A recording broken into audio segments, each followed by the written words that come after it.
Welcome to the Beauty Revival, where we're inspired by home and the people in it. All right, in today's video, I wanted to share a little bit of background about how I actually became a self-taught home decorator. The funny thing about my journey to becoming a home decorator and sharing on Instagram and the blog and Pinterest and all of these places is that for a really long time into my middle 20s, I didn't really care about decorating my house. Now, I liked pretty things just as much as the next person, but I just never thought about interior design or home decorating as a career. I don't ever remember actually really thinking about it at all. And then I have a twin sister, and her name is Lindsay, and she had been watching HGTV, and she called me up. She lived in Edmonton, and I'm in Grand Prairie, Alberta, Canada, which is about 4 hours away from Edmonton. And she called me up and said, "Britt, you've got to watch this show. It's by a lady named Sarah Richardson, and it's hilarious. Her and her, I don't know what he would be, design assistant, Tommy, are so funny together, and they create these beautiful homes, and it's just a really fun show to watch." So that's how I actually got introduced to interior design. Was my sister told me about Sarah Richardson on HGTV. So I started watching some of her episodes from her various shows, and I primarily watched them in the beginning for that partnership and how funny her and Sarah, or how funny Sarah and Tommy were together. And then I started to notice how beautiful all of her spaces were and how she seemed to kind of have a system to what she was doing. And it was unlike anything I had ever seen before. Where I'm from, design styles can be about 3 to 5 years behind what's actually trendy. I'm in a town that's in northern Canada, so it just seems like trends take a little bit longer to kind of filter through our city for whatever reason. And at that time, I honestly had no idea people were decorating their houses in these light and bright, white walls, fresh colors. At the time, people were decorating more with browns and reds where I was from, and those weren't really my favorite. So I just remember thinking, well, I don't really love that, but I don't know what to do. Like it really wasn't on my mind that you could do something different, which is so funny to think about now. But then when I watched Sarah, she had all these fresh and light and bright designs, and I loved it. And that's how I actually started to fall in love with interior design and began to think about maybe decorating my own home. So at this time, I think I had my first daughter. I have 2 daughters. I think my first daughter was probably like just a year old. Yeah, she was probably just a year old. And I started out really small, and I decided that I was gonna, but it was like really brave for me.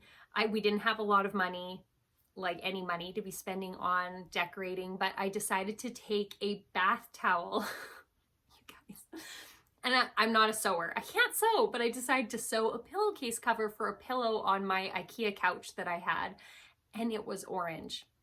Oh my goodness. I look back and think, oh my word, but that's my kind of what I want to talk about first. You just have to start. If you want to be a self-taught interior decorator or home decorator, at some point you just have to start. You're not going to be good at it. You're going to feel like you have no idea what you're doing, but you have to start, and that's when you're going to start learning by failures and then some successes, but more failures until you gradually have more and more successes and less failures.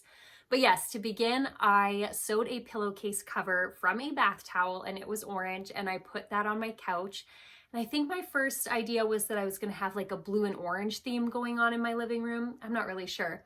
But then my next bold decision was to hang wallpaper in our dining room. This was the first home we ever owned, our tiny little home. And again, where I was from, people were not hanging wallpaper in their houses. But I decided I was going to be brave and hang this wallpaper, and I loved it. It was so fun. It was definitely unique. It was a more traditional scrolling kind of pattern, something that I wouldn't choose now, but I remember I just loved it. And that was my first launch into starting to decorate our own home.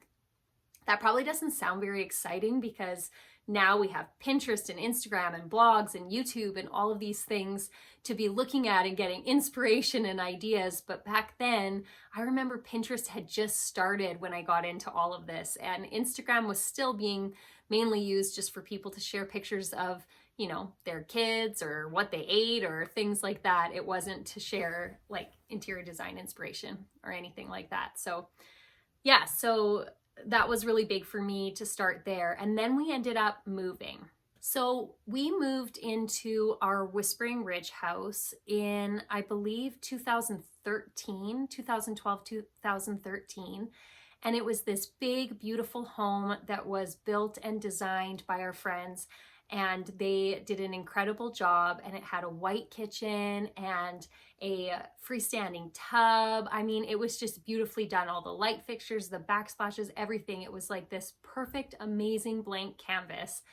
And we moved in, and for a couple months I felt frozen. Like, what am I supposed to do in here? I don't want to mess anything up. It's so pretty, but I want to make it our own. I want to make it cozy, and I wanted to start exercising that artistic drive that I was, you know, that I had started loving in our old house but hadn't used in here. So I remember that I started scrolling on Pinterest and just checking out different things. And then I just went to the store and grabbed some cans of paint, and I picked mustard yellow. And I think I got like black chalk paint. You have to think this is 2012 and 2013. And I painted some walls in the house, and I ordered some IKEA furniture. And I remember just thinking, this is my house. I can do with it whatever I want, and nobody even has to see it. I remember thinking that nobody has to see it. I can just try some different things. So I just went for it. I went to town on this house, and I decorated it all. And I shared some photos on Facebook of it. And the response I got from my friends was just so encouraging. People really liked it. They could tell that I was definitely trying to curate a look instead of just throwing up a whole bunch of items I loved. I was trying to actually do some kind of design in there, and they were just really encouraging. And I can't even remember, you know, I probably only got like 5 comments on it, but it just encouraged me. And I decided to share it on Instagram. So I had seen some girls who were starting to share like their outfits of the day and their jewelry and stuff. And I wasn't following any interior design accounts. I don't think I would have even known to do that on Instagram, but I decided that I would share, just like these girls were sharing their outfits, that I would share some of the pictures that I was taking of our house that I had uploaded to Facebook. So I shared some pictures on there, and I remember I gained a couple followers and people liked them. And then I started to search on Instagram more, and I ran across Monica Hibbs's account on Instagram. And at the time, I had never seen anything like what Monica had done. Her house was beautiful, but it was entirely neutral, and everything was bright and white. And keep in mind, I had just painted like a huge wall in our house mustard yellow, another wall chalkboard black. I had a real like rustic theme going on. I had just done what I knew how to do, or what I'd kind of seen other people do. And when I looked at Monica's account, I remember being like, this is so pretty. It's so amazing. So my next step into becoming a self-taught home decorator is I started to study what other people were doing and try to emulate their style in my home.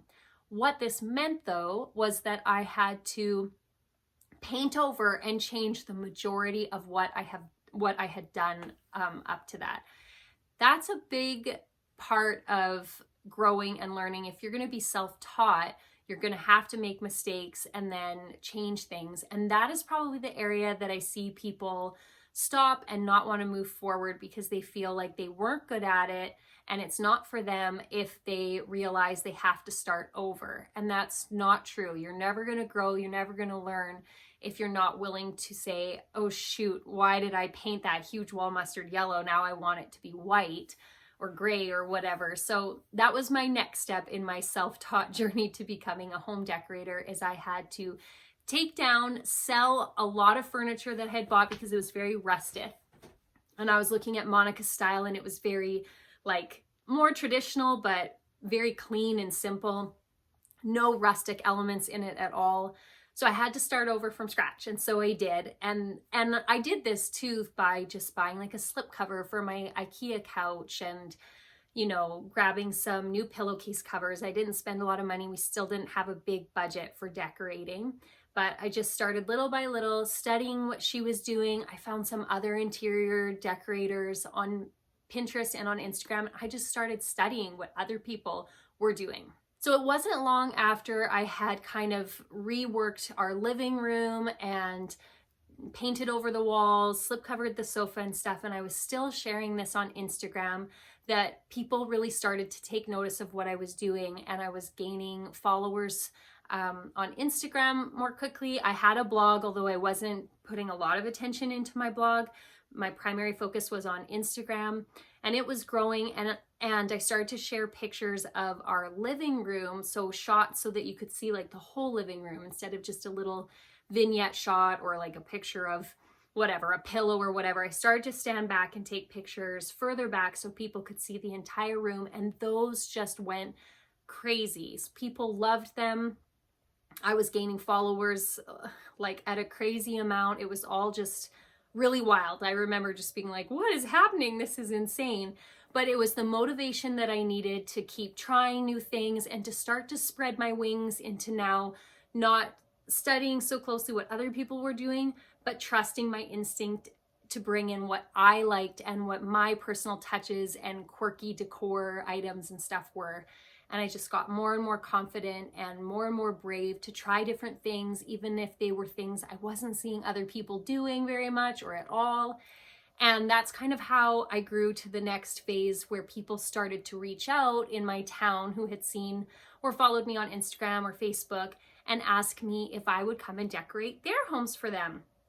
So that is my next thing that I want to encourage you, is that if you feel like, how are you ever going to become a self-taught home decorator if you don't have anybody who's willing to take a chance on you? Your home is your blank canvas. Your home is your portfolio. And we live in such an incredible time where you can share your portfolio on Instagram, on Facebook, on Pinterest. If you have a website, you can share it on there. You can share it everywhere. And then people are going to see what you can do. And you did it in your own home.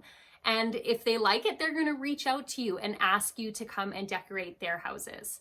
So that's what kind of launched me into starting to decorate for other people. I no longer decorate for other people. Now I focus mainly on sharing my tips and tricks on home decorating and interior design on my blog and on Instagram, and now as I'm beginning here on YouTube as well. But that's how I kind of launched myself into a self-taught home decorating career for other people, was just by sharing my portfolio of our house on Instagram and people really liking it, and just going out and helping them to achieve similar styles to my own in their houses. Probably the most exciting thing that happened during that time period was that Style at Home magazine, which is a Canadian magazine, reached out and asked if we would like to be in one of their issues, and I nearly dropped dead. I remember this had been a dream of mine for a really long time. It was a pinch me moment. I couldn't believe it was happening, and I couldn't believe it was happening because I had just started this Instagram account and shared what I was doing in our home. And honestly, I looked back at some of, like, you know, I'd been going now for about 2 years, and I looked back and would like cringe at some of the things I had done and shared, but it didn't matter. People didn't care that my style was evolving and changing. They were excited to see what I would do next. And yeah, I remember it was a pinch me moment, and they sent the photographer and we styled the house. Because of where I live, they couldn't even send a stylist like they normally would. So I had to do it all by myself. And I remember just being like, I don't know what to do. I can't even believe this is happening right now. And he came, and then we ended up being featured on the cover of that magazine and having a spread in the magazine. And that still to this day is one of those things that I can't believe. Just taking the risk of trying something new, being brave to take a chance on a wall color, or, you know, maybe putting pillows out or whatever feels scary to you that maybe somebody else would think, so what, just put some wallpaper up, but to you it feels scary. Just taking that chance launched me into being able to work and help other people in their homes, and then have this feature in this magazine, and then now running our social media accounts and the blog and things like that. It's pretty exciting, and it's pretty incredible that we live during this time where that's all really accessible and anybody can do it. I have no interior design background. I have no background on like media. I'm terrible with technology.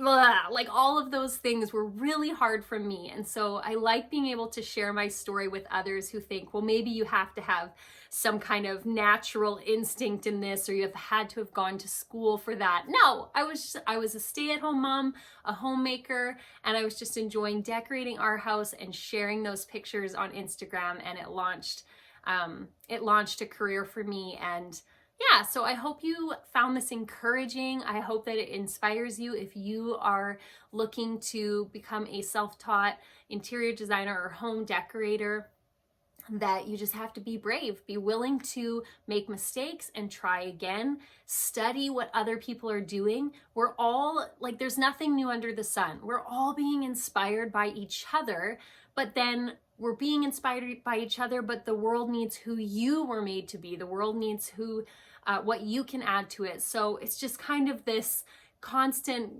going up a set of staircases where you're taking what other people have done and you're making it your own. And that's how you figure out your own design style, your own aesthetic.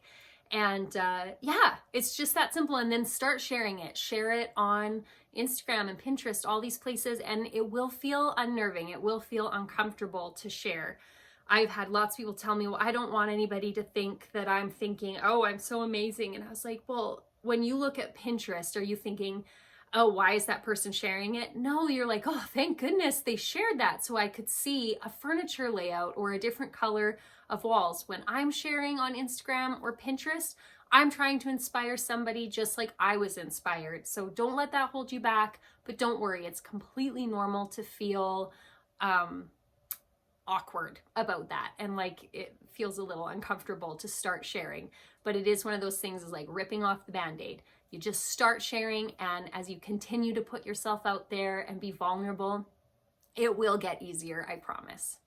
So I hope you enjoyed this video and a little bit about my background in decorating and interior design. I would love it if you followed along by hitting that subscribe button. And you can also find us at thebeautyrevival.com, on Instagram at the.beautyrevival, and on Pinterest at The Beauty Revival. Thanks, guys. Have a great day.